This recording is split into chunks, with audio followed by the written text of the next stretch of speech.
মধ্যস্বত্বভোগীদের দাপটে ভোক্তা পর্যায়ে কয়েক গুণ বাড়ে কৃষি পণ্যের দাম, লাভের মুখ দেখে না কৃষক, বাজার ব্যবস্থা ঢেলে সাজানোর তাগিদ। মালয়েশিয়া, লিবিয়া, বসনিয়া থামেনি মানব পাচার, দালালের খপ্পরে নিঃস্ব হাজারো বাংলাদেশি, ঘুরছে বিদেশের বনে জঙ্গল। সম্মেলনের মাধ্যমে ঢাকা বিভাগের ওয়ার্ড পর্যায় পর্যন্ত কমিটি গঠন করবে আওয়ামী লীগ, অনুপ্রবেশকারী ঠেকাতে চলছে যাচাই বাছাই। ব্যাংকগুলোকে ডলারের চাপ, পরিস্থিতি স্বাভাবিক রাখতে বাড়তি ডলার কিনছে বাংলাদেশ ব্যাংক, আমদানি স্বাভাবিক করার পরামর্শ বিশেষজ্ঞদের।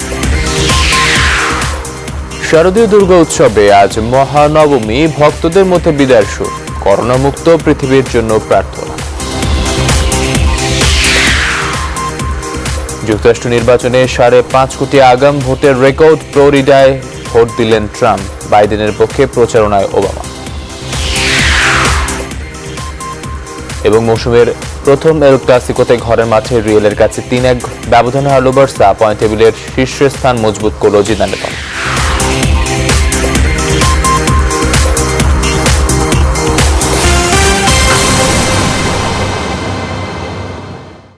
রেইনবো অলরাউন্ডার এক্সটেরিয়র পেইন্ট, বাংলাদেশের আবহাওয়া উপযোগী একমাত্র পেইন্ট। স্বাগত নিউজ 24 সকাল 10টার সংবাদে, সাথে আছে আমি আকাশ হাসান। দেখছিলেন সংবাদ শিরোনাম, এবার বিস্তারিত। ধান বেচে কৃষক মনে লাভ করেন মাত্র 150 টাকা, সেখানে 550 থেকে 600 টাকা লাভ করেন মিল মালিক ও পাইকাররা। এই কৃষকদের শ্রমেই চাল উৎপাদন এখন বিশ্বের তৃতীয় বাংলাদেশ, অথচ ধান বিক্রিতে সরকারের নির্ধারিত মূল্যটুকু জোটে না তাদের ভাগ্যে। এছাড়া আলু কেজিতে চাষি পান গড়ে 9 টাকা, বাকি 14 থেকে 18 টাকা যায় মিডলম্যানদের পকেটে। আদা, রসুন আর পেঁয়াজের বাজারের তফাৎটাও প্রায় একই। কৃষক থেকে ভোক্তা পর্যন্ত নিত্যপণ্যের বাজারে দামের ফারাকটা তুলে ধরছেন ফখরুল ইসলাম, ছবিতে ছিলেন মেহেদী হাসান সুমন। কৃষক রোদ বৃষ্টি মাথায় সোনালী ফসল ধান উৎপাদন করে বিশ্বে বাংলাদেশকে নিয়েছেন তৃতীয় স্থানে। একর প্রতি ধান উৎপাদনে তার খরচ পড়ে 40 থেকে 45 হাজার টাকা, সে হিসেবে মন প্রতি খরচ দাঁড়ায় 600 টাকা। এই ধান বিক্রিতে কৃষকের জন্য সরকার দাম নির্ধারণ করেছে 1000 টাকা। আমরা 600 টাকা এক মন ধান খরচ জায়গা খরচ গেলে আপনার রেট পাই আপনার 600, 700, 750 এরকম। সরকার নির্ধারিত যে রেটটা কিন্তু কৃষকরা পায় না। 25 কেজির বস্তা 60 টাকা করে আমাদের 1500 টাকায় কিনতে হয়। চাউলের দাম বৃদ্ধির কারণে আমাদের যারা নিম্ন শ্রেণীর মানুষ, যারা খেটে খাওয়া মানুষ, তাদের অনেক কষ্ট হইতেছে। 750 থেকে 1500 টাকায় পার্থক্যটা 750 টাকার, যেখানে মাত্র 150 টাকা লাভ জোটে কৃষকের। বাকি 600 টাকা যায় কার পকেটে? কতটুকুই বা তাদের খরচ? প্রতিমন ধানে চাল পাওয়া যায় 25 কেজির বেশি। ছাঁটাই সহ চাল পাইকারদের কাছে পৌঁছানো পর্যন্ত খরচ স্বল্প সাকুল্যে 50 টাকা। এই চাল রাজধানী সহ সারা দেশের বাজারে বিক্রি হয় 1300 থেকে 1500 টাকা পর্যন্ত। বাকি 450 থেকে 600 টাকা মুনাফা ভাগাভাগি হয় মিলার সহ ধান ও চাল পাইকারদের মধ্যে। আমাদের এক মণ ধানে প্রায় 50 থেকে 60 টাকা নিট কস্ট পড়ে যায়। আমাদের কাছ থেকে 52 টাকা চাল কিনে 60 টাকা কেজি বিক্রি করতে রিটেলাররা। এখানে তো আমাদের কোনো হাত নাই, কৃষক অল দ্য টাইম লসে থাকে। শুধু চাল নয়, মাঠে ঠকতে হয় আলু চাষিদেরও। কেজি প্রতি মান ভেদে 7 থেকে 10 টাকা পান প্রান্তিক চাষি। এরপর তা কেজি প্রতি ভোক্তাদের কাছ থেকে নেওয়া হয় 18 থেকে 25 টাকা। অথচ সেই আলুই এবার হিমায়িত হয়ে 35 থেকে 55 টাকা পর্যন্ত ঠেকেছে, যেখানে কৃষকের তুলনায় 3 গুণ বা কোথাও তারও বেশি দাম ঢুকছে মধ্যস্বত্বভোগীদের পকেটে। গত বছর আমাদের 3,85,00,000 মেট্রিক টন চাল আমরা উৎপাদন করতে পেরেছি। ব্যবসায়ীদের অসৎ মনোভাবের কারণে দাম বাড়ে, বাজারে আছে কৃত্রিম সংকট তৈরি করে। কৃষি সম্প্রসারণ অধিদপ্তরের তথ্য বলছে, চাল, আলু সহ বেশ কয়েকটি নিত্যপণ্য উৎপাদনে কোনো ঘাটতি নেই। তারপরও বিভিন্ন মৌসুমে এসব পণ্য দাম বেড়ে মধ্যবিত্ত, নিম্ন মধ্যবিত্তের নাগালের বাইরে চলে যায়। কারণ হিসেবে বিশ্লেষকরা বলছেন, মজুতদার সিন্ডিকেটের হাতেই মূল কারসাজি। প্রাইসিং পলিসিটার একটা গুরুত্ব আছে। স্ট্রাকচার্ড মার্কেট থাকলে সেখানে কৃষকরা একটা হোলসেল মার্কেটে জিনিসগুলি ন্যায্য মূল্যে বা একটা নির্ধারিত মূল্যে বিক্রি করতে পারতেন, কিন্তু এই বিষয়গুলি ওইভাবে নিয়ন্ত্রিত না আমাদের দেশে। মাঠে কৃষক ঠকলেও বাজারে আকাশচুম্বী ঝাঁজ পেঁয়াজ, আদা, রসুন ও ডালের। নিত্যপণ্যের দাম নিয়ে কৃষক ও ভোক্তা পর্যায়ে প্রতারণা ঠেকাতে বাজার ও মূল্য ব্যবস্থাপনা তৈরির আহ্বান বিশ্লেষকদের। Fakhrul Islam, news 24, Dhaka. Malaysia, Libya অথবা বসনিয়া, লোকালয়, জঙ্গল অথবা কারাগার সবখানি ঝুলছে এখন প্রতারিত বাংলাদেশিদের ভাগ্য। ইউরোপ সহ বিশ্বের বিভিন্ন দেশে থামেনি মানব পাচার, দালালদের খপ্পরে পড়ে সর্বস্ব হারিয়ে পথে পথে ঘুরছে মানুষ। পুলিশের অপরাধ তদন্ত বিভাগ বলছে, মানব পাচারে দেশীয় চক্রের পাশাপাশি বিদেশি চক্র জড়িত থাকায় অপরাধীদের ধরতে চ্যালেঞ্জে পড়ছেন তারা। প্রতারণার মিছিল ঠেকাতে সচেতনতার কথা বলছেন বিশেষজ্ঞরা। লাকমিনা জেসমিন সোমার রিপোর্ট। কখনো রোদে পুড়ে, কখনো বৃষ্টিতে ভিজে, আবার কখনো হাড় কাঁপানো শীত উপেক্ষা করে গত কয়েক মাস ধরে বসনিয়ার জঙ্গলে দিন কাটছে কয়েকশো বাংলাদেশির। তারা সবাই কোনো না কোনোভাবে দালালের খপ্পরে পড়ে ইউরোপে যাওয়ার আশায় ঘর ছেড়েছেন। এর পেছনে খরচ করেছেন 10 থেকে 20 লাখ টাকা। মানব পাচারের শিকার হয়ে সমুদ্রে সলিল সমাধি, জঙ্গলে গণকবর অথবা বেঁচে থাকলে মানবেতর জীবন। বাংলাদেশিদের এই পরিণতি নতুন কিছু না, তারপরও কেন এই মরণযাত্রা? ভূমধ্যসাগর দিয়ে কখনো যাচ্ছে, কখনো হয়তো অন্যান্য কোনো জায়গা থেকে অন্য রুট দিয়ে তুরস্ক হয়ে যাচ্ছে, মধ্যপ্রাচ্যের কোনো দেশ হয়ে ইউরোপে যাচ্ছে, এবং এটা পাচারকারীরাই তাদেরকে বোঝাচ্ছে যে একদিক না হলে অন্য দিকের একটা ব্যবস্থা আছে। কেউ লোক কালেক্ট করে, কেউ টাকা কালেক্ট করে, কেউ টিকিট দেয়, কেউ এখান থেকে একটা দেশে নিয়ে যায়, আবার আরেকটা গ্রুপ সেখান থেকে অন্য একটা দেশে নিয়ে যায়। অনেক ক্ষেত্রে দেখেছি আমরা প্রায় 8টা গ্রুপও জড়িত এটার সাথে। জাতিসংঘের মাদক ও অপরাধ দপ্তর ইউনিডকের 2018 সালের মানব পাচার বিষয়ক বৈশ্বিক প্রতিবেদনে বলা হয়েছে, পশ্চিম ও দক্ষিণ ইউরোপের বিভিন্ন স্থানে অন্তত 5% নাগরিককে পাওয়া গেছে দক্ষিণ এশিয়ার। মানব পাচারের শিকার এই লোকগুলো মূলত ভারত, বাংলাদেশ ও পাকিস্তানের নাগরিক। বিশ্বের 40টি দেশে পাচার হচ্ছে এই অঞ্চলের মানুষ। এই ধরনের ঘটনাগুলো কিন্তু আন্তর্জাতিকভাবে বাংলাদেশের ভাবমূর্তির সংকটে ফেলে। ইউরোপ বারবার বলছে যে যুদ্ধবিধ্বস্ত সিরিয়া, ইরাক, এই সমস্ত দেশগুলোর সাথে বাংলাদেশিরা কেন? জাতিসংঘের আন্তর্জাতিক অভিবাসন সংস্থা IOM বলছে, ভূমধ্যসাগর পেরিয়ে লিবিয়া থেকে ইউরোপে যাওয়ার পথটি সবচেয়ে ঝুঁকিপূর্ণ। 2014 থেকে 2017 সাল পর্যন্ত এই পথ দিয়ে ইতালি যাওয়ার সময় প্রতি 50 জনে 1 জন মারা গেছে। মানব পাচারে দেশীয় চক্রের পাশাপাশি বিদেশি চক্র জড়িত থাকায় অপরাধীদের আইনের আওতায় নিয়ে আসাকে চ্যালেঞ্জিং বলে মনে করছে সিআইডি। এভিডেন্স কালেকশন করা এবং এই সবাইকে আইনের আওতায় নিয়ে আসা, এটা আমাদের জন্য খুব একটা বড় চ্যালেঞ্জ হয়। বাট আমাদের চেকলিস্ট করা আছে, চেষ্টা করি অত্যন্ত পেশাদারিত্বের সাথে এই কাজটা করার জন্য। মানব পাচার ঠেকাতে সংশ্লিষ্ট সবগুলো দেশের সমন্বিত উদ্যোগের পাশাপাশি ব্যক্তি সচেতনতা অপরিহার্য বলে মনে করছেন বিশেষজ্ঞরা। এটির আন্তর্জাতিক এবং আঞ্চলিক সহযোগিতা লাগবে। লাকমিনা জেসমিন সোমা, নিউজ 24, ঢাকা।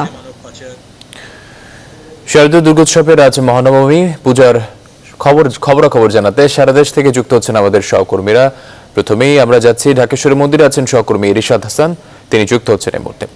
রিশাদ, আপনার কাছ থেকে জানতে যাচ্ছি, আজ তো মহানবমী, কেমন দেখছেন আয়োজন এবং মানুষের উপস্থিতি?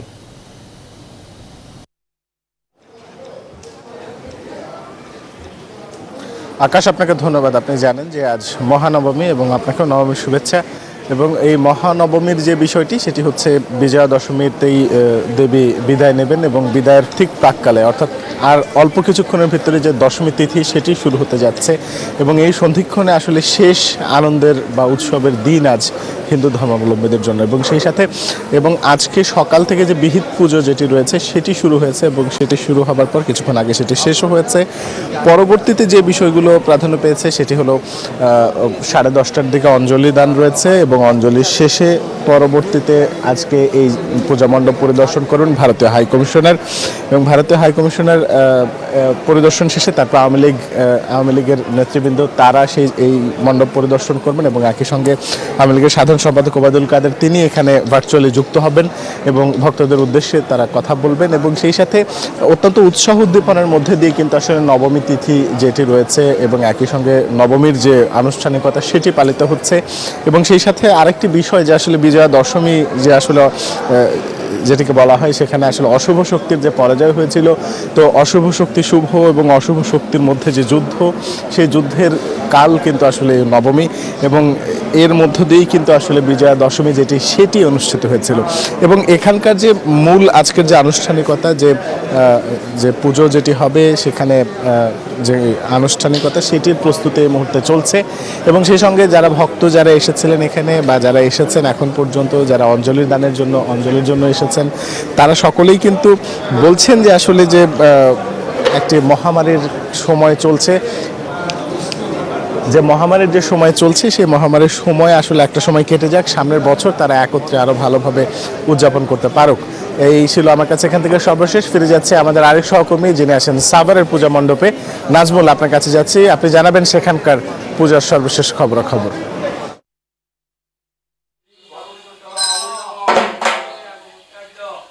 ধন্যবাদ রিশাদ, আপনি যেমনটি রাজধানী থেকে আমাদেরকে জানাচ্ছিলেন। আমি এই মুহূর্তে সাভারের যে মন্দিরগুলিতে আপনি দেখছেন যে এখন মহানবমী পূজা কিন্তু শুরু হয়েছে এবং মন্দিরে কিন্তু যে পূজাগুলি আসলে চলছে এবং তারা কিন্তু সেখানে যে বিজয়ের যে মানে তারা কিন্তু আজকে প্রস্তুতি নিচ্ছে এবং আগামীকালকে কিন্তু বিজয়ের মধ্যে দিয়ে কিন্তু শেষ হবে এবং এখানে যে আসলে আজকের যে এই পূজার আপনার যে আনুষ্ঠানিকতা কিন্তু তারা কিন্তু অঞ্জলি দিতে কিন্তু আসলে তারা অলরেডি প্রস্তুত হয়েছে এবং দেবীকে কিন্তু তারা আনুষ্ঠানিকভাবে আর কি 16টি উপকরণ দিয়ে মা দুর্গাকে অঞ্জলি ও ভক্তবিন্দুরা কিন্তু এসেছে এবং ভক্তবিন্দুরা কিন্তু তারা শারদীয় দুর্গা উৎসবের যে জমজমাট অবস্থান, অর্থাৎ এবার যে করোনার মহামারীর কারণে কিন্তু তারা মূলত আসলে পূজাগুলি তো সেভাবে করার কথা সেভাবে করতে পারছে না। আমি তো আপনাদের সাথে একটু কথা বলি যে এইখানে আপনারা এসেছেন পূজা দিচ্ছেন, একটু কথা বলবো আপনাদের সঙ্গে। মা দেবীকে তো আপনারা বরণ করে নিচ্ছেন,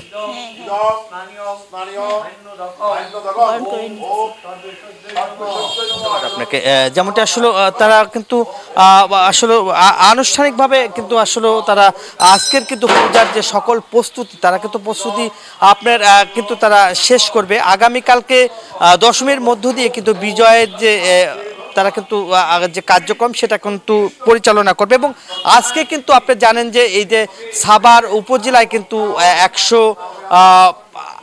148টি এবং ধামরাইতে 129টি যে পূজা মণ্ডপে কিন্তু পূজা চলছে এবং তারা কিন্তু আসলে সব ধরনের প্রস্তুতি করেই কিন্তু তারা এখন শেষ পর্যায়ে অবস্থান নিয়েছে। এই ছিল আমার কাছে সাভারের পূজা মণ্ডপের সর্বশেষ খবর। চলে যাচ্ছে আমার আর এক সহকর্মী রয়েছে বরিশালে, রাহাতের কাছে। রাহাত।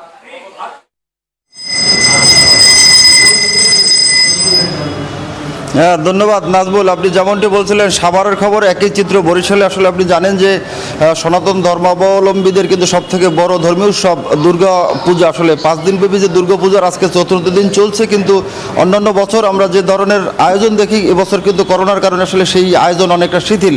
যদিও সরকার বলেছে স্বাস্থ্যবিধি রক্ষা করে কিন্তু আনুষ্ঠানিকতা পালন করতে বলেছে, কিন্তু আমরা বেশ কয়েকটি মণ্ডপ আজ সকাল থেকে ঘুরেছি, কিন্তু আসলে সব জায়গায় কিন্তু একই চিত্র, ভক্ত বা দর্শনার্থীর সংখ্যা কিন্তু খুবই কম। তো এই মুহূর্তে এখানে রয়েছেন আমাদের সাথে দর্শনার্থী বা ভক্ত রয়েছেন, একটু কথা বলছি যে আজকে মায়ের দেখলাম যে কিছুক্ষণ আগে প্রার্থনা করলেন, আসলে মায়ের কাছে কি চাইলেন আপনি বললেন? আজ মহানবমীর দিন আমরা চাই যে আমাদের দেশ এবং সারা বিশ্ব যেন করোনা মুক্ত হয় এবং সকলে যেন সুস্থ থাকে, সকল জীবের যেন মঙ্গল হয়। ধন্যবাদ। আপনিও দেখলাম প্রার্থনা করলেন, কি চাইলেন? এই একই কথাই চাইলাম যে করোনা মুক্ত হোক, সবাই যেন ভালোভাবে থাকি, আগামী বছর আবার যেন সুস্থভাবে আমরা উদযাপনটা করতে পারি। ধন্যবাদ। আমরা একটু এখানকার আরও যারা রয়েছেন আমরা তাদের সাথে কথা বলার চেষ্টা করব। আপনাকে দেখলাম অনেকক্ষণ ধরে প্রার্থনা করছেন, কি বললেন মায়ের কাছে? এই তো পৃথিবীতে সবাই শান্তিতে থাকুক, সুখে থাকুক, আমাদের এই করোনা মুক্ত হোক, এটাই আমরা চাই। আমরা আসলে এখন রয়েছি বরিশাল নগরীর সদর রোডের রামকৃষ্ণ মন্দিরে। আসলে রামকৃষ্ণ মিশনে এখানে আগামীকাল সকাল থেকে মূলত আসলে আনুষ্ঠানিকভাবে যে বিসর্জনের প্রক্রিয়া শুরু হবে এবং সন্ধ্যা পর্যন্ত সেটি চলবে। আরেকটি বিষয় বলে রাখি যে এখন পর্যন্ত বরিশাল জেলায় 625টি যে মণ্ডপে কিন্তু কখনো কোনো অনাকাঙ্ক্ষিত কোনো ঘটনার খবর পাওয়া যায়নি। আইনশৃঙ্খলা বাহিনী স্থায়ীভাবে মোতায়েন না থাকলেও কিন্তু তাদের নজরদারি রয়েছে এবং এই কারণে ভালো একটি পরিস্থিতির মধ্যে দিয়ে এবারের দুর্গাপূজা অনুষ্ঠিত হচ্ছে। এই ছিল বরিশাল থেকে। ধন্যবাদ দর্শক। শারদীয় দুর্গোৎসবের আজ মহানবমী, মানুষের মন্দিরে যাওয়া এবং উৎসবের খবর জানাচ্ছিলেন সহকর্মী রাহাত খান, নাজমুল হুদা এবং রিশাদ হাসান। সংবাদের এই পর্যায়ে নিচ্ছে একটি বিরতির সঙ্গে থাকুন। বিরতির পর আবারও স্বাগত সংবাদে। দর্শক, পূজার খবর জানাতে এবার সহকর্মী আতিক যুক্ত হচ্ছেন টাঙ্গাইল থেকে। আতিক, আপনার কাছ থেকে জানতে চাচ্ছে, আজকে তো শারদীয় দুর্গোৎসবের নবমী, টাঙ্গাইলে মানুষের ভিতরে উৎসাহ উদ্দীপনা কেমন দেখছেন এই করোনাকালীন মুহূর্তে, এবং মন্দিরে মানুষ সমাগম কেমন দেখছেন আমাদের জানাবেন।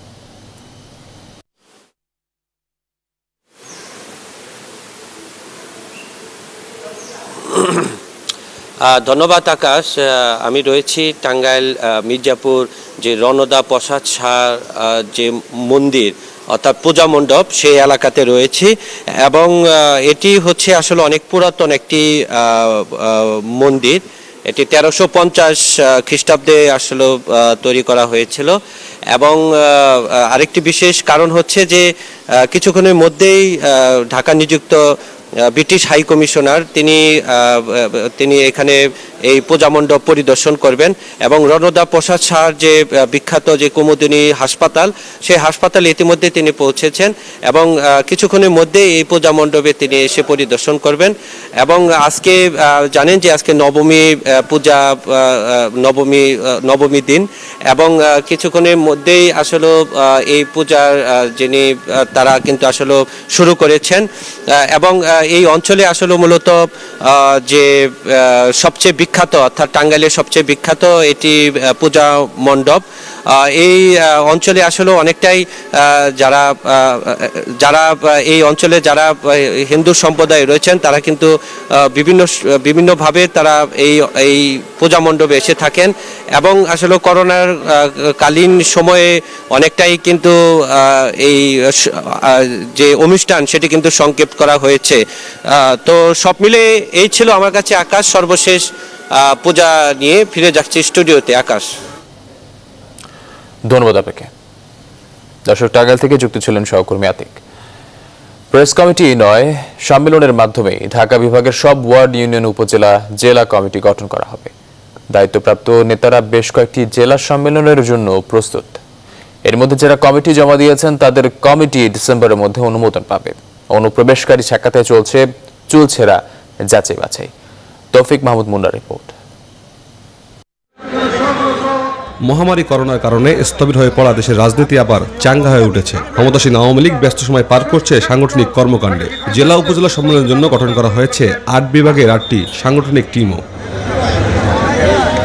এরই মধ্যে কয়েকটি জেলা সম্মেলনের জন্য প্রস্তুত ঢাকা বিভাগের দায়িত্বপ্রাপ্ত নেতারা। ওয়ার্ড থেকে জেলা ধারাবাহিকভাবে কমিটি করার সিদ্ধান্ত নিয়েছেন তারা। কোনো ইউনিয়ন সম্মেলন হবে না যতক্ষণ না 9টা ওয়ার্ডের সম্মেলন করে কমিটি সমাপ্ত না হবে। কোনো উপজেলা সম্মেলন আমি করব না যতক্ষণ পর্যন্ত সব ইউনিয়নের সম্মেলনগুলো করে কমিটি ফর্ম না হবে। কোনো জেলা সম্মেলনই হবে না যত সব ওই জেলার সব থানাগুলো সম্মেলন না হবে, কমিটি ফর্ম না হবে, ততক্ষণ পর্যন্ত আমি এই সম্মেলন নিচে স্ট্রাকচার দুর্বল রেখে উপরে সম্মেলন করে কমিটি করলে আমার কিন্তু সংগঠন শক্তিশালী হবে না। ঢাকা বিভাগে কিন্তু আমাদের প্রায় 18 জনের টিমও বড় টিম হয়েছে, সুতরাং সেখানে যদি আমরা দায়িত্বটা বন্টন করে নিই তাহলে আগামী ডিসেম্বর জানুয়ারির মধ্যে যে কমিটিগুলি ইতিমধ্যে জমা পড়েছে সেগুলিকে করা সম্ভব। আনুষ্ঠানিক সম্মেলনের মাধ্যমেই গঠন করা হবে সব পর্যায়ের কমিটি। হাইব্রিড বা অনুপ্রবেশকারীদের ব্যাপারে সর্বোচ্চ সতর্ক দায়িত্বপ্রাপ্তরা। বিগত মাসগুলিতে আমরা খুবই দুঃখের সাথে লক্ষ্য করেছি যে আমাদের দলের কিছু নেতা বা কর্মী এই ধরনের অনিয়মের সঙ্গে যুক্ত হয়েছে। আপনারা দেখবেন যারাই যুক্ত হয়েছে তাদের কাউকে কিন্তু দল থেকে রক্ষা করার চেষ্টা করা হয়নি, সঙ্গে সঙ্গে দলীয়ভাবে গঠনতন্ত্র অনুযায়ী তাদেরকে বহিষ্কার বা পদ থেকে অব্যাহতি বা যে ব্যবস্থা নেওয়া হয়েছে। জেলাগুলোতে এই ধরনের নথি খুব কম যে সম্মেলন ছাড়া কমিটি করা, কিন্তু ঢাকা মহানগরী গত 10-15 বছর যাবৎ বোধ এই কালচারটা ডেভেলপ হয়েছে যে সম্মেলন ছাড়া শুধু কমিটি দেওয়া। কিন্তু এই যে ঘরে বসে শুধু এই সিবি নিয়ে চাকরি এর মতো নিয়োগ দেয়, এটা সমস্যা। তা আমরা সেই কালচার থেকে বেরিয়ে আসতে চাইতেছি। নেত্রীও নির্দেশ দিচ্ছে সম্মেলনের মাধ্যমে যেন সব কমিটি করতে পারি। দলীয় দপ্তরে জমাকৃত ঢাকা বিভাগের বিভিন্ন ইউনিটের কমিটি যাচাই বাছাই চলছে। ডিসেম্বরের মধ্যে যাচাই বাছাই শেষে দলীয় প্রধানের কাছে তা অনুমোদনের জন্য দেওয়া হবে। তৌফিক মাহমুদ মুন্না, নিউজ 24, ঢাকা। বাড়তি ডলারের চাপে এখন বেশিরভাগ ব্যাংক। করোনার কারণে আমদানি কমে যাওয়া, বিদেশ ভ্রমণ ও চিকিৎসা বন্ধ থাকা সহ নানা কারণে দেশের ভেতরে জমা হচ্ছে বৈদেশিক মুদ্রা। পরিস্থিতি স্বাভাবিক রাখতে ব্যাংক থেকে বাড়তি ডলার কিনে নিচ্ছে কেন্দ্রীয় ব্যাংক। বিশেষজ্ঞরা বলছেন অতিরিক্ত ডলার জমে যাওয়া অর্থনীতির জন্য সুখকর নয়, বরং তা ব্যবহারে অর্থনৈতিক কর্মকাণ্ড স্বাভাবিক করার তাগিদ তাদের। সুলতান আহমেদের রিপোর্ট। কোটি শ্রমিকের ঘামে বিশ্বের বিভিন্ন দেশ থেকে আসছে লক্ষ কোটি বৈদেশিক মুদ্রা, যা শক্তিশালী করছে দেশের অর্থনীতিকে। এরই মধ্যে একের পর এক রেকর্ড করে চলেছে বৈদেশিক মুদ্রার রিজার্ভও। সবশেষ হিসেবে কেন্দ্রীয় ব্যাংকের রিজার্ভ দাঁড়িয়েছে $40.5 বিলিয়ন। রিজার্ভ নিয়ে যখন স্বস্তিতে সরকার, তখন ব্যাংকগুলোতে কিছুটা অস্বস্তি বাড়াচ্ছে বাড়তি ডলারের চাপ। পরিস্থিতি সামাল দিতে চলতি অর্থবছরের প্রথম 3 মাসে $3 বিলিয়ন কিনে নিয়েছে কেন্দ্রীয় ব্যাংক, যেখানে ব্যয় হয়েছে 25,000 কোটি টাকা। কেন্দ্রীয় ব্যাংক বলছে বাজার স্বাভাবিক রাখতে এটি তাদের নিয়মিত প্রচেষ্টা। মার্কেট স্মুথ থাকে এই কারণেই এগুলোকে কিন্তু কিনে হয়েছে। আবার যখন মার্কেটে আবার যদি ড্রাই পর্যায়ে চলে আসে বা মার্কেটে যদি ডিমান্ড চলে আসে, তখন মার্কেট আবার বাংলাদেশ ব্যাংক এটাকে আবার ছেড়ে দেবে। হিসেব বলছে গেল 3.5 মাসে বিদেশ থেকে রেকর্ড $794 কোটি রেমিটেন্স এসেছে। আবার পোশাক সহ অন্যান্য পণ্য রপ্তানি হয়েছে $990 কোটি। দুই উপায়ে বাড়তি ডলার আসলেও আমদানি হচ্ছে খুবই সীমিত। অন্যদিকে বিদেশ ভ্রমণ, চিকিৎসা, এমনকি হজের কার্যক্রমও করোনা প্রভাবে থেমে রয়েছে। সব মিলে ব্যাংকগুলোতে বাড়ছে ডলারের রিজার্ভ। ডলারের প্রাইসিংটা স্টেবল রাখাও কিন্তু আমি মনে করি ইকোনমির একটা বড় দিক। কারণ ডলারের দাম যদি কমে যায়, আমাদের রপ্তানি গ্রাহকরা, রপ্তানিকারীরা কিন্তু, বা বিশেষ করে রেমিটাররা, তারা কিন্তু ডিসকারেজড হয়। আবার ডলারের দাম যদি বেড়ে যায়, ডলারের এগেনস্টে যদি টাকার অবমূল্যায়ন হয়, তাহলে কিন্তু দেশে ইম্পোর্ট এফেক্টেড হয়। ডলারের বিকল্প ব্যবহার বাড়ানোর পাশাপাশি অর্থনীতিকে গতিশীল করার তাগিদ দিচ্ছেন বিশ্লেষকরা। শিল্প এবং ছোট শিল্প, বড় শিল্প কিন্তু তেমন কিন্তু প্রসার লাভ করছে না, ইকোনমিক অ্যাক্টিভিটি বাড়েনি। তার মানে কর্মসংস্থান হচ্ছে না। একটা বিকল্প উপায়ে যে রিজার্ভটা কিভাবে ব্যবহার হয়, তার মানে দেশের অর্থনৈতিক অবস্থাটিকে উজ্জীবিত করতে হবে, যাতে ইম্পোর্টও বৃদ্ধি পায়, সাথে সাথে রপ্তানি এবং শিল্প বাণিজ্য সেগুলো যেন বৃদ্ধি পায়। এদিকে উদ্বৃত্ত হওয়ায় টাকার বিপরীতে কিছুটা কমেছে ডলারের দাম। ব্যাংকগুলোতে যা এখন বিক্রি হচ্ছে 84 থেকে 85 টাকায়। সুলতান আহমেদ, নিউজ 24, ঢাকা। চট্টগ্রামের নৌঘাটিতে এসে পৌঁছেছে বৈরুত বিস্ফোরণে ক্ষতিগ্রস্ত জাহাজ বিএনএস বিজয়। এই বিষয়ে চট্টগ্রাম নৌঘাটিতে সাংবাদিকদের সাথে কথা বলছেন নৌবাহিনী প্রধান। সরাসরি যাচ্ছে চট্টগ্রামে। এবং নৌ সদস্যবৃন্দ, উপস্থিত প্রিন্ট এবং ইলেকট্রনিক মিডিয়ার সাংবাদিকবৃন্দ, আসসালামু আলাইকুম এবং শুভ সকাল। জাতিসংঘ মিশন ইউনিফিল এর ম্যারিটাইম টাস্কফোর্সের অত্যন্ত সফলভাবে দায়িত্ব পালন শেষে এই জাহাজটি দেশে প্রত্যাবর্তন করায় আমি প্রথমেই মহান আল্লাহ তাআলার নিকট শুকরিয়া জ্ঞাপন করছি। একই সাথে প্রতিটি সদস্যকে আন্তরিক ধন্যবাদ ও শুভেচ্ছা জানাচ্ছি। জাহাজটি প্রত্যাবর্তনের এই শুভক্ষণে আমি নৌবাহিনী প্রধান হিসেবে আপনাদের মাঝে উপস্থিত হতে পেরে অত্যন্ত আনন্দিত। আপনারা বিগত প্রায় 12 মাস যাবৎ অক্লান্ত পরিশ্রমের ফলে বিশ্ব শান্তি রক্ষায় জাহাজের ভূমিকা সারা বিশ্বে বাংলাদেশ নৌবাহিনীর সম্মান ও সুনাম বহুলাংশে বৃদ্ধি করেছে।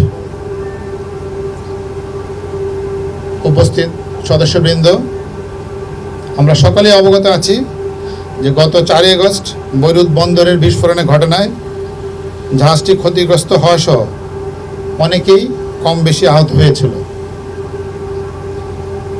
বিষয়টির সাথে সাথে মাননীয় প্রধানমন্ত্রীকে অবগত করায় তিনি অত্যন্ত উদ্বিগ্ন হয়ে পড়েন। বৈরুত বিস্ফোরণে ক্ষতিগ্রস্ত জাহাজের বিষয়ে সাংবাদিকদের ব্রিফ করছিলেন নৌবাহিনী প্রধান। সংবাদের এই পর্যায়ে নিচ্ছি আরও একটি বিরতির সঙ্গে থাকুন। বিরতির পর আবার স্বাগত সংবাদে। ঢাকা রিপোর্টার্স ইউনিটির 25 বছর পূর্তি উপলক্ষে আয়োজিত অনুষ্ঠানে গণভবন থেকে ভিডিও কনফারেন্সে বক্তব্য রাখছেন প্রধানমন্ত্রী শেখ হাসিনা। সরাসরি যাচ্ছি সেই অনুষ্ঠানে। সংশোধন করে সেটা কিন্তু তিনি দিয়ে গেছেন এবং মাত্র 9 মাসের মধ্যে তিনি আমাদের একটি সংবিধান দিয়ে গেছেন, যেটা পৃথিবীতে কোনো দেশ এভাবে পারেনি, কিন্তু তিনি সেটাও করে গেছেন আমাদের, যেখানে আমাদের সকল মৌলিক চাহিদার কথাগুলি বলা আছে। এবং সেভাবে প্রত্যেকটা বিষয় এখন যখন আমরা রাষ্ট্র পরিচালনায় যে কাজ করতে যাই, সেখানে আমরা দেখি যে এত অল্প সময়ের মধ্যে তিনি এই দেশে কত কাজ করে গিয়েছিলেন এবং একটা বিধ্বস্ত বাংলাদেশ গড়ে তুলে যখন অর্থনৈতিক মুক্তি অর্জনের জন্য এবং দেশের মানুষের সার্বিক উন্নতি, সেই উন্নতিটা শুধু শহর ভিত্তিক না, একেবারে তৃণমূলে গ্রামের মানুষও যেন সেই উন্নয়নের ছোঁয়াটা পায়, সেই পদক্ষেপটাই তিনি নিয়েছিলেন। বাংলাদেশে 19টা জেলা ছিল, প্রতিটি মহকুমাকে তিনি জেলায় রূপান্তর করেন, 60টি জেলা করেন, প্রত্যেকটা আলাদা ইউনিট করে জেলা গভর্নর নিয়োগ দিয়ে প্রতিটি অঞ্চলের উন্নয়নের কর্মসূচিটা যেন সেভাবে হয় এবং ক্ষমতাটাকে বিকেন্দ্রীকরণ করে দিয়েছিলেন। আমাদের দুর্ভাগ্য যে 15ই আগস্ট বাংলাদেশে সেই সম্ভাবনাটা সম্পূর্ণভাবে নস্যাৎ হয়ে যায় জাতির পিতাকে হত্যার মধ্য দিয়ে। আমরা এরপরে কি দেখি, যারা ক্ষমতা এসেছিল তারা কারা? এদেশের স্বাধীনতা যারা চায়নি, পাকিস্তানি হানাদার বাহিনী যখন গণহত্যা চালায়, যারা সেই গণহত্যার সাথে শরিক ছিল, যারা পাকিস্তানি এই সেনাবাহিনীকে বাংলাদেশের গ্রামের প্রত্যন্ত অঞ্চলে পথ দেখিয়ে নিয়ে গেছে, মা বোনদেরকে তাদের হাতে তুলে দিয়েছে, গণহত্যা চালানোতে সহযোগিতা করেছে, লুটপাট করেছে, অগ্নিসংযোগ করেছে, মূলত তারাই 75 পর সরকার গঠন করে এবং তারাই ক্ষমতায় চলে আসে। ফলে মুক্তিযোদ্ধাদের একদিকে যেমন জীবন দিতে হয়, আর আদর্শ বিচ্যুত হয়ে যায় বাংলাদেশ।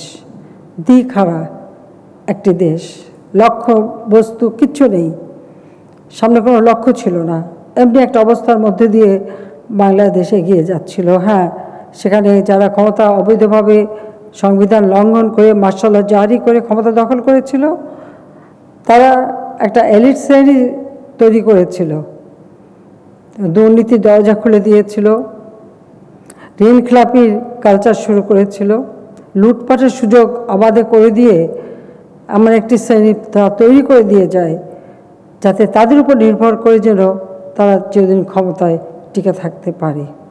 তো আমাদের অনেকেই তাদের সাথে হাতও মিলিয়েছিল, তাদের প্রশংসায় পঞ্চমুখ এরকমও ছিল। এবং যারা আমাদের স্বাধীনতার সমর্থন করেনি, দেশি বিদেশি চক্র, তারাই তাদেরকে সমর্থন দিয়েছিল। আস্তে আস্তে মুক্তিযুদ্ধের ইতিহাসে হারিয়ে যায়, জাতির পিতার নামটাই মুছে ফেলা হয়, 7 মার্চের ভাষণ নিষিদ্ধ হয়, যে জয় বাংলা স্লোগান দিয়ে লাখো শহীদ বুকের তাজা রক্ত ঢেলে দিয়ে যুদ্ধের ময়দানে যুদ্ধ করে দেশ স্বাধীন করে দিয়েছে, সেই স্লোগানও বাতিল করে দেওয়া হয়। মানে সম্পূর্ণ একটা ভিন্ন দিকে, উল্টো দিকে দেশটা চলতে শুরু করে। যে জাতি তার ইতিহাস ভুলে যায়, ত্যাগের কথা ভুলে যায়, বীরত্বের কথা ভুলে যায়, সে জাতির উন্নতি কখনো হয় না। 21টা বছর কিন্তু সেই অন্ধকার যুগেই বাংলাদেশের মানুষকে কাটাতে হয়েছে। কথাটা হয়তো আমার সবার পছন্দ নাও হতে পারে, শুধু আমি আপনাদেরকে বলবো সাংবাদিক হিসেবে আপনারা একটু তুলনা করে দেখেন যে মাত্র 11 বছর একটা নাম আমরা ক্ষমতায়, আর এর আগে 96 থেকে 2001 পর্যন্ত ক্ষমতায় ছিলাম। সে সময় অনেকগুলি কাজ আমরা হাতে নিয়েছিলাম দেশের উন্নয়নে, যা পরবর্তীতে সম্পন্ন করে যেতে পারিনি। এরপর 2008-এ নির্বাচনে জয়ী হয়ে 9 সরকার গঠন করে এই 2020 পর্যন্ত আমরা এখন সরকারে। এই এত অল্প সময়ের মধ্যে যদি দেশে এত উন্নতি করা যেতে পারে, দারিদ্র্যের হার যদি 40 ভাগ থেকে 20 ভাগে নামানো যেতে পারে, মাথাপিছু আয় যদি বৃদ্ধি করা যায়, অবকাঠামো উন্নয়ন করা যায়, খাদ্য স্বয়ংসম্পূর্ণতা অর্জন করা যায়, তাহলে 21 বছর যারা ক্ষমতায় ছিল কেন করতে পারে নাই? পারে নাই সেটা না, এটা তাদের নীতির ব্যাপার ছিল। বাংলাদেশের স্বাধীনতাকে ব্যর্থ করে দেওয়া, বাংলাদেশের মানুষকে অসহায় করে রাখা, দরিদ্র করে রাখা, ওই দরিদ্র হাড্ডিসার মানুষগুলিকে দেখে দেখে বিদেশ থেকে সাহায্যের নামে টাকা এনে সেই টাকা উদরস্থ করা, পকেটস্থ করা, দুর্নীতিটাকে নীতি হিসেবে গ্রহণ করা, আর হত্যা, খুন, গুম খুন থেকে শুরু করে কেউ কথা বলে তাদের উপরে নির্যাতন। আর সেই নির্যাতন শিকার আমাদের দলের লোকরাই সব থেকে বেশি, আওয়ামী লীগের লোক এবং মুক্তিযোদ্ধারাই। সেই অবস্থাটাই ছিল। একমাত্র আওয়ামী লীগ সরকার আসার পর এদেশের মানুষ প্রথম উপলব্ধি করেছে, সেটা হলো সরকার জনগণের সেবক। আমি সেই ঘোষণাটাই প্রথম দিয়েছিলাম, আর সেভাবেই সেই নীতি নিয়েই কাজ করে যাচ্ছি জাতির পিতার স্বপ্নটা পূরণ করবার জন্য। যে জাতি যুদ্ধ করে বিজয় অর্জন করে বিশ্বে মর্যাদা অর্জন করেছিল ৭৫-১৫ আগস্টের পর, সেই মর্যাদা ভুলণ্ঠিত হয়েছিল।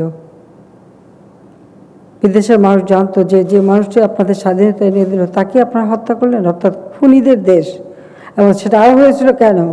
জাতির পিতার হত্যাকারী তাদের বিচার করা হয়নি, তাদের ইন্ডেমনিটি দেওয়া হয়েছিল, বিভিন্ন দূতাবাসে চাকরি দেওয়া হয়েছিল, যা স্বাধীন দেশের প্রতিনিধি, রাষ্ট্রদূত অথবা দূতাবাসে কারা? খুনিরা, আত্মস্বীকৃত খুনি, যারা জোর করে বলতো তারা খুন করেছে, কে তাদের বিচার করবে? এই ধরনের দব্যক্তিও তারা করেছিল। তো সেই দেশকে তো খুনির দেশ হিসেবেই মানুষ নিয়েছিল। বাংলাদেশ মানে ক্ষুধা, দারিদ্র, বাংলাদেশ মানে ঘূর্ণিঝড়, বাংলাদেশ মানে দুর্যোগ, বাংলাদেশ মানে ভিক্ষা চাওয়া। আমাদের একটা লক্ষ্য ছিল আওয়ামী লীগ জাতির পিতার হাতে গড়া সংগঠন। সেই সংগঠনের দায়িত্ব পাওয়ার পর থেকে এটাই আমাদের প্রচেষ্টা ছিল যে বাংলাদেশে সে হারানো গৌরব আমরা ফিরিয়ে আনব, খুনিদের বিচার, যুদ্ধাপরাধীদের বিচার করব, সেই সাথে সাথে আমরা দেশকে অর্থনৈতিকভাবে স্বাবলম্বী করব। কারো কাছে হাত পেতে যেন আমাদের চলতে না হয়, ভিক্ষা চেয়ে যেন চলতে না হয়, নিজের পায়ে যেন আমরা দাঁড়াতে পারি। বাংলাদেশ বললে যেন মানুষ একটা সম্মানের চোখে দেখে, বাংলাদেশ বললে যেন মানুষ একটা মর্যাদা দেয়, বাঙালি জাতি হিসেবে যেন একটা মর্যাদা বিশ্ব সবাই পায়। অন্তত এইটুকু দাবি আমি করতে পারি যে বর্তমানে কিন্তু সেই অবস্থাটা আমাদের আছে, আমরা অর্জন করেছি। মাত্র অল্প সময়ের মধ্যেই কিন্তু এখন বাংলাদেশকে সবাই মর্যাদার চোখে দেখে যে হ্যাঁ, বাংলাদেশ পারে। স্বল্পোন্নত দেশ থেকে আমরা এখন উন্নয়নশীল দেশে উন্নীত হবার যোগ্যতা অর্জন করতে সক্ষম হয়েছি। আমি এই জন্য বললাম যে আপনারা রিপোর্ট করেন, আপনারা জানেন এবং আপনারা দেখেছেন যে যেভাবে যা খুশি আপনারা কিন্তু রিপোর্ট করতে পারেন, সেখানে আমরা কোনো বাধা দেইনি। ঠিক স্বাধীনতার পর জাতির পিতাও কিন্তু আপনাদেরকে সেই সুযোগটা দিয়েছিল, কারণ তিনি তার জীবনটাও কিন্তু সাংবাদিকতার সাথে জড়িত ছিলেন। তিনি যখন কলকাতায় পড়াশোনা করতেন তখন যে পত্রিকা, একবার একটা পত্রিকা বের করা হয়েছিল সাপ্তাহিক মিল্লাত, তার সঙ্গে উনি জড়িত ছিলেন, সেটা বেশি দিন চলেনি। এরপর ইতিহাদ নামে একটি পত্রিকা বের হয়, সেই পত্রিকার সাথে তিনি ওতপ্রোতভাবে জড়িত ছিলেন। হাশেম সাহেব রূপে দায়িত্ব ছিল সেই পত্রিকার, এবং তিনি আমাদের বিশেষ করে তখনকার পূর্ববঙ্গের একটা প্রতিনিধি হিসেবেও তিনি কাজ করেছেন। এরপরে পাকিস্তান হওয়ার পর যখন সবাই বাংলাদেশে চলে আসে তখন ইত্তেফাক বের করা হয় হোসেন শহীদ সোহরাওয়ার্দীর অর্থে। এই ইত্তেফাক পত্রিকাটা তোফাজ্জল হোসেন মানিক মেয়েটার দায়িত্বে, এবং সেখানেও কিন্তু বঙ্গবন্ধু ওতপ্রোতভাবে জড়িত ছিলেন। আবার আওয়ামী লীগের জন্য আরেকটি পত্রিকা তিনি বের করেছিলেন নতুন দিন নামে, সেটার সঙ্গেও তিনি জড়িত ছিলেন। অর্থাৎ তার পরবর্তীতে তিনি বাংলার বাণী, সাপ্তাহিক বাংলা বাণী বের করেন। সেটা ৫৮ সালে মার্শালের পর তিনি যখন গ্রেপ্তার হন, এরপরে যখন তিনি মুক্তি পান সেই ৬১ সালের দিকে, তখন থেকে কিন্তু এই সাপ্তাহিক বাংলা বাণী বের করেন। কাজে এভাবে যদি দেখেন সাংবাদিকতার সঙ্গে তার কিন্তু একটা সম্পর্ক ছিল। সেদিক থেকে আমি অন্তত দাবি করতে পারি আমিও বঙ্গবন্ধু শেখ মুজিবের সন্তান হিসেবে সাংবাদিক পরিবারেরই কিন্তু একজন সদস্য। কাজে সেভাবে আমি আপনাদেরকে দেখি, এবং তিনি সবসময় এটা চেয়েছিলেন।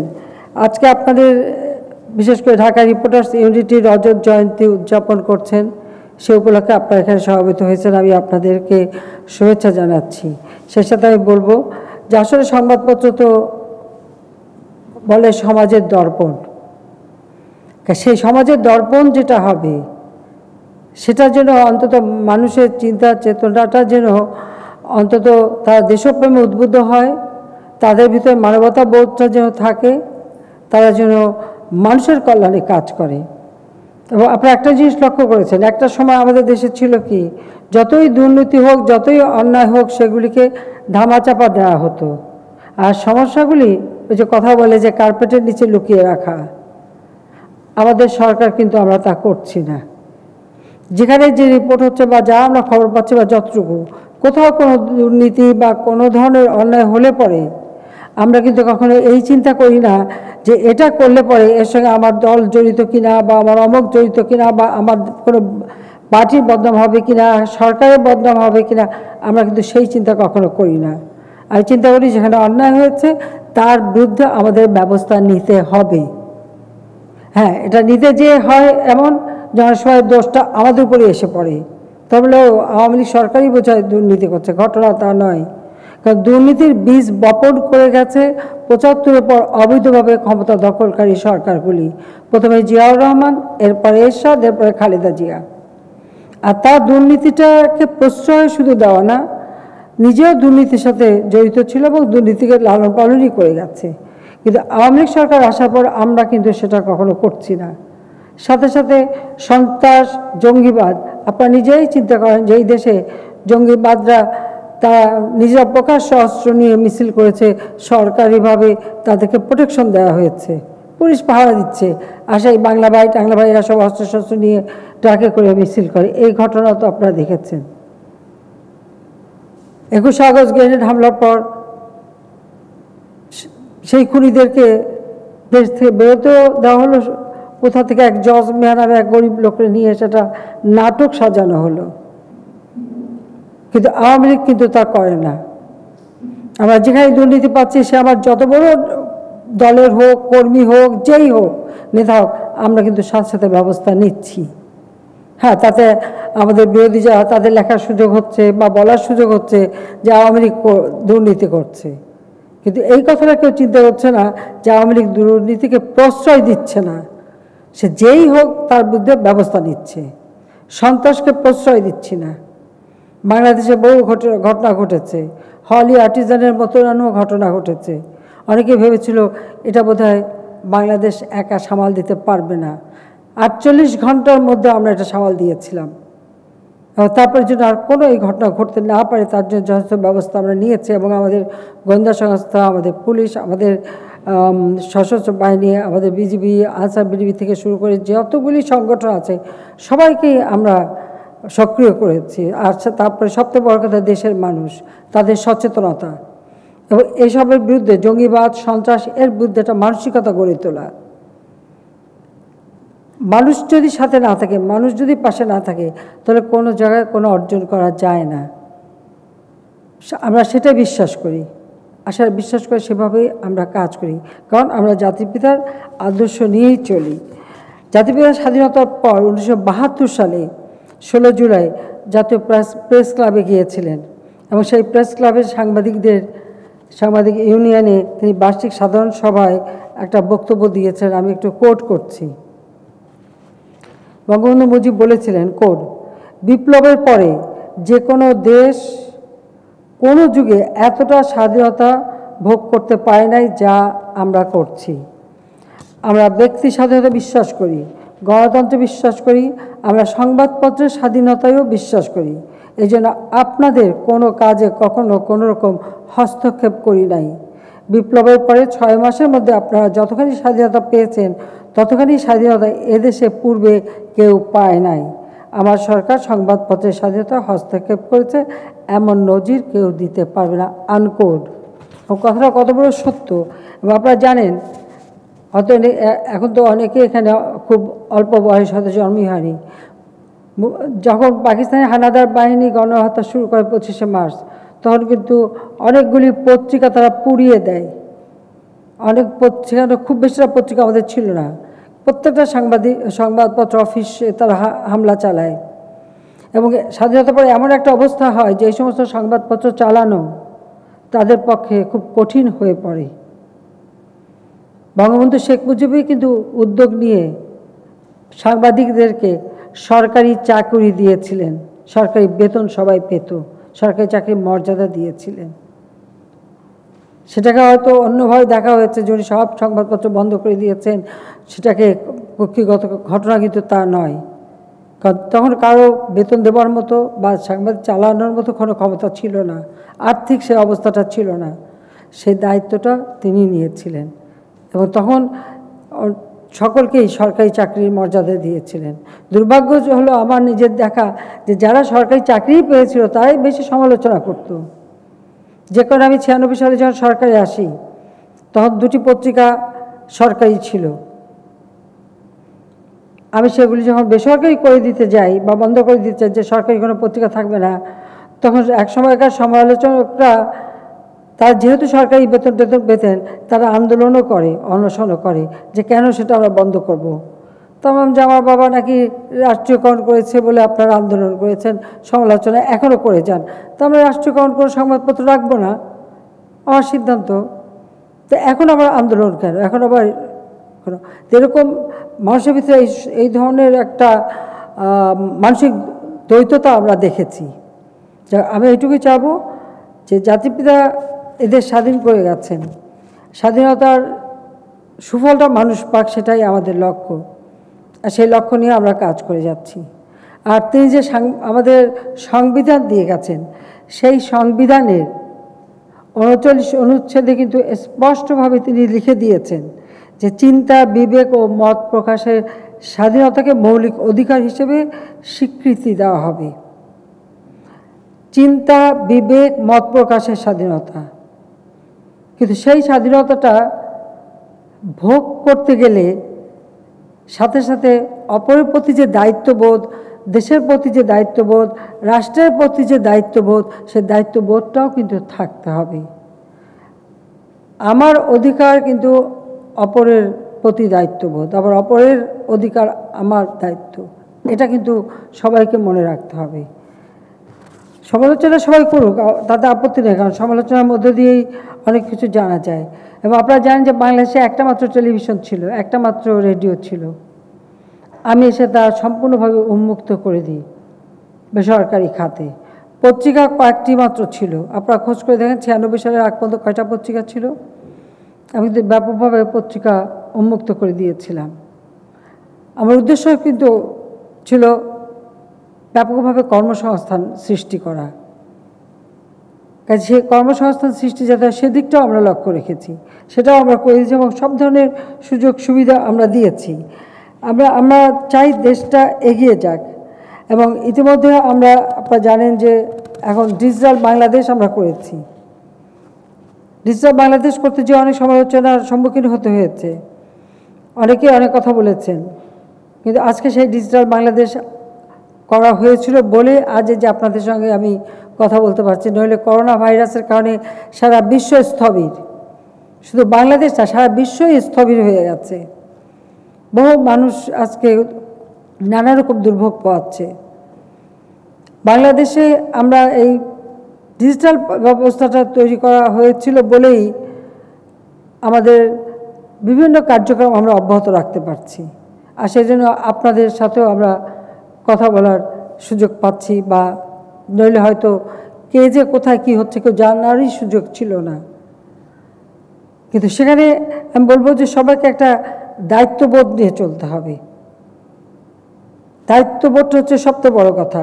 আর ইতিমধ্যে আমরা আমাদের জাতীয় অনলাইন গণমাধ্যম নীতিমালা 2017 প্রণয়ন করা হয়েছে, জাতীয় সম্প্রচার নীতিমালা 2014 সহ বিভিন্ন আইন ও নীতিমালা আমরা প্রণয়ন করেছি, এবং গণমাধ্যম কর্মীদের চাকরি সুরক্ষায় প্রণয়ন করেছি গণমাধ্যম কর্মী চাকরি শর্তাবলী আইন, যেটা আগে কখনো ছিল না। তাছাড়া সম্প্রচার খাতের উন্নয়ন ও দেখভাল কার্য স্বাধীন সম্প্রচার কমিশন গঠন করে দেওয়া হয়েছে, যাতে এই কমিশন গঠনের লক্ষ্যে এখন সম্প্রচার আইন প্রণয়নেরও কাজ চলছে। এই কমিশনটা গঠন হওয়ার সাথে সাথে সম্প্রচার আইনও আমরা করে দেব, যাতে করে আমি বলবো বাস্তবমুখী কাজ হয়। হয়তো সমালোচকের মানুষকে বিভ্রান্ত করে যেন একটা সেই হলুদ সাংবাদিকতাটা যেন না থাকে। আর অনলাইনেও অন্তত সমাজ ভিত্তিক মানবিক মানুষের কল্যাণ, মানুষের উন্নয়নের দিকে যেন মানুষের দৃষ্টি থাকে, সেই ধরনের সাংবাদিকতাই যেন হয়। আমরা ইতিমধ্যে যাই বাংলাদেশ সাংবাদিক কল্যাণ ট্রাস্ট আইন 2014 প্রণয়ন করেছি, এবং 5263 জন সাংবাদিককে 17,87,00,000 টাকা কল্যাণ ট্রাস্টের থেকে অনুদান দেওয়া হয়েছে। আর যারা অসুস্থ, অসচ্ছল বা আহত বা এই ধরনের কিছু হলে সঙ্গে সঙ্গে আমার কাছে আসলে আমি কিন্তু অনুদান দিয়ে থাকি, সাহায্য দিয়ে থাকি। আজকে আপনাদের রিপোর্টার্স ইউনিটের যে নতুন অস্থায়ী ভবন, সেটাও কিন্তু আওয়ামী লীগ সরকারের আমলেই দেওয়া, আমরাই কিন্তু দিয়েছি। সেটা নিয়ে আপনাদের সমস্যা ছিল, সে সমস্যাটা আমরা সমাধান করে দিয়েছি। আমরা এই কোভিডের কারণে অনেকেই নানা রকম সমস্যায় ভুগছে।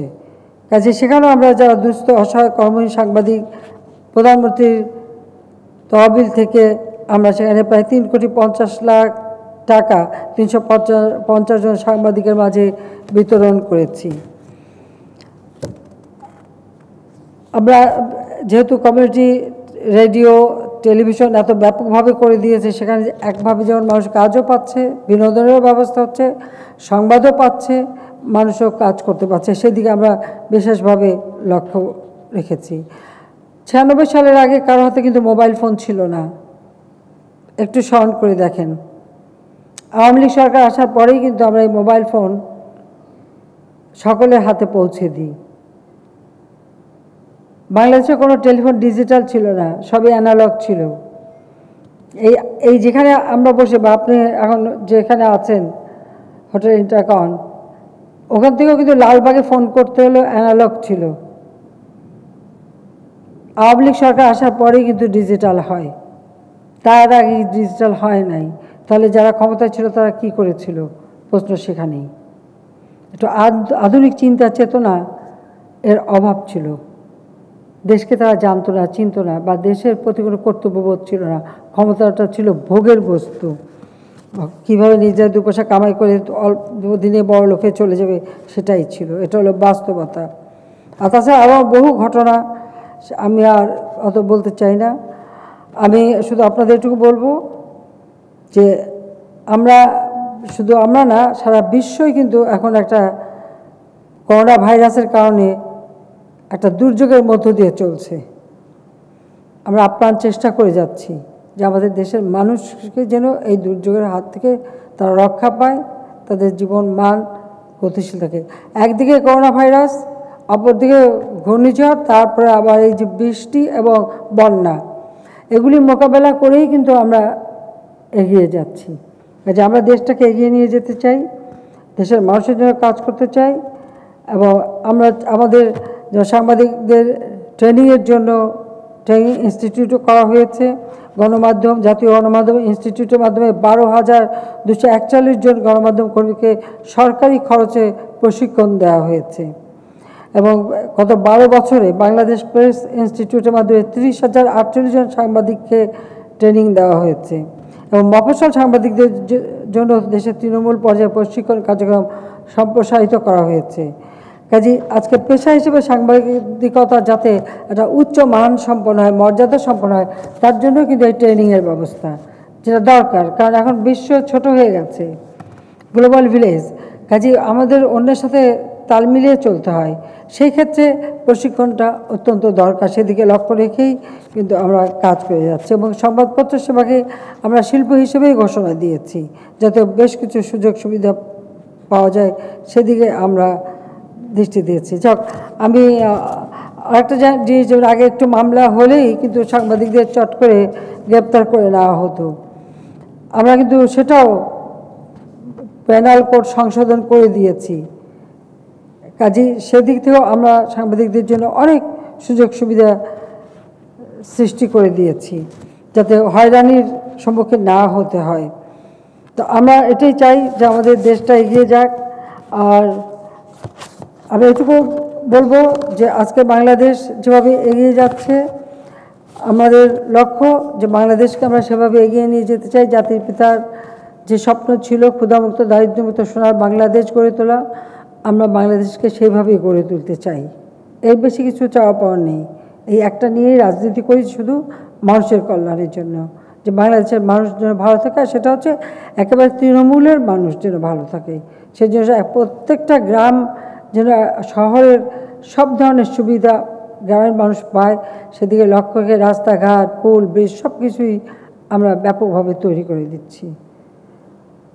আমাদের প্রচেষ্টাই হচ্ছে যে মানুষের জীবনটাকে আরও উন্নত করে। আজকে 97% মানুষের ঘরে আমরা আলো জ্বালতে সক্ষম হয়েছি। মুজিব বর্ষে আমরা প্রত্যেকটা ঘরে ঘরে আলো জ্বলব, সেটাও আমরা কিন্তু এই যে বিদ্যুৎ সুবিধাটা দিয়ে দিচ্ছি।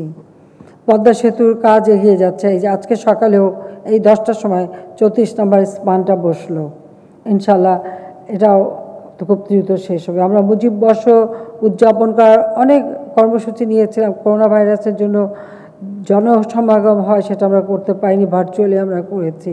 আবার 2021 সালে আমাদের স্বাধীনতার সুবর্ণ জয়ন্তী, সেটাও আমাদের উদযাপন করতে হবে।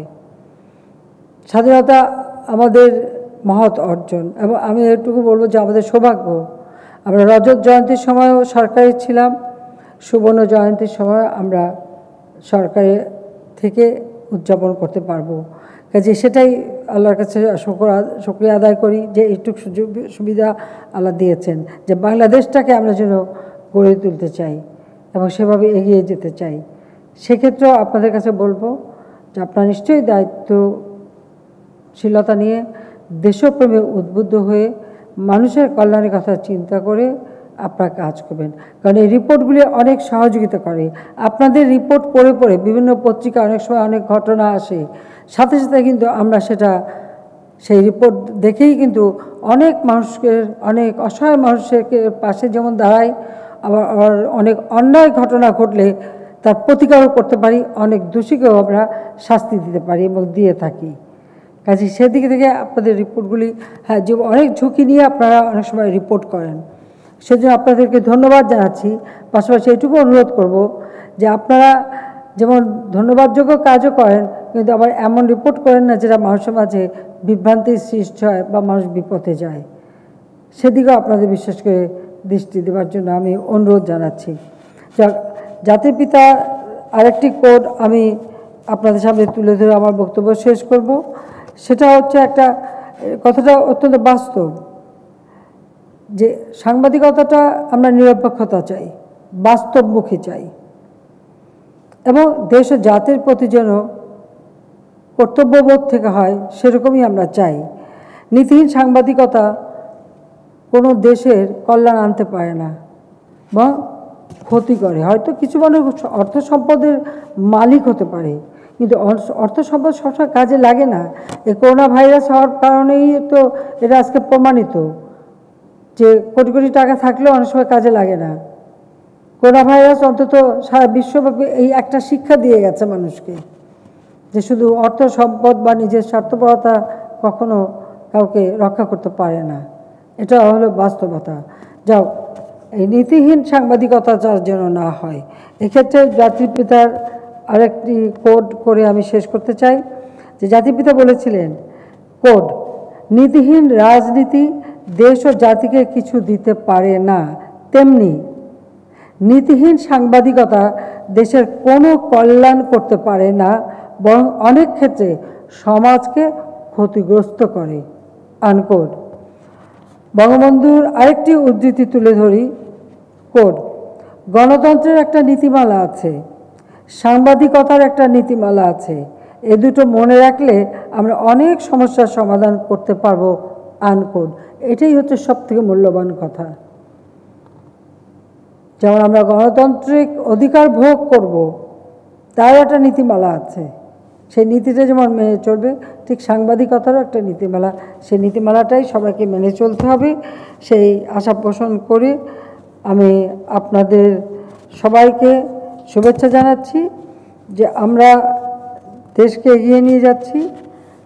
আমি 2008-এর নির্বাচনে দিন বদলের ডাক দিয়েছিলাম, রূপকল্প ঘোষণা করেছিলাম। এরপর আমরা প্রেক্ষিত পরিকল্পনা নেই 2010 থেকে 20, এখন আমরা 2021 থেকে 41 প্রেক্ষিত পরিকল্পনা প্রণয়ন করেছি। 2100 সালে ডেল্টা প্ল্যান করেছি, অর্থাৎ ভবিষ্যৎ প্রজন্ম তাদের জীবনটা যেন সুন্দর হয়, উন্নত হয়, সেদিকে লক্ষ্য রেখে পরিকল্পনার একটা কাঠামো রেখে যাচ্ছি। হ্যাঁ, সময়ের তাগিদে, প্রযুক্তির উৎকর্ষতায়, বিজ্ঞানের প্রভাবে হয়তো সময় সময় এগুলি সময়োপযোগী করতে হবে, কিন্তু এরই ভিত্তিতে কিন্তু আমরা যদি আমাদের পরিকল্পনা প্রণয়ন করে আমরা দেশের কাজ করি, এই দেশ এগিয়ে যাবে, মানুষের ভাগ্য পরিবর্তন হবে, এদেশ ক্ষুধামুক্ত, দারিদ্র্যমুক্ত সোনার বাংলা হিসেবে গড়ে উঠবে। এদেশের মানুষের ভাগ্য নিয়ে আর কেউ কোনোদিন ছিনিমিনি খেলতে পারবে না। সেটাই আমাদের একমাত্র লক্ষ্য। কাজে সেই কথা বলে আপনাদের সবাইকে আবারও ধন্যবাদ জানিয়ে আমি আপনাদের এই কর্মসূচি সফল হোক সেটা আমি আশা করি। আমি আবার সবাইকে ধন্যবাদ জানাই, বিশেষ করে রজত জয়ন্তী উদযাপন কমিটির নেতৃবৃন্দ, গণমাধ্যমের কর্মীদের আন্তরিক ধন্যবাদ জানাই এবং আজকের এই অনুষ্ঠান ঢাকা রিপোর্টার্স ইউনিটির সকল সদস্য সবাইকে আমার আন্তরিক শুভেচ্ছা। সবাই ভালো থাকেন, সুস্থ থাকেন, স্বাস্থ্য সুরক্ষা নীতি মেনে চলেন এই আশা করি। ধন্যবাদ জানাই। জয় বাংলা, জয় বঙ্গবন্ধু, বাংলাদেশ চিরজীবী হোক।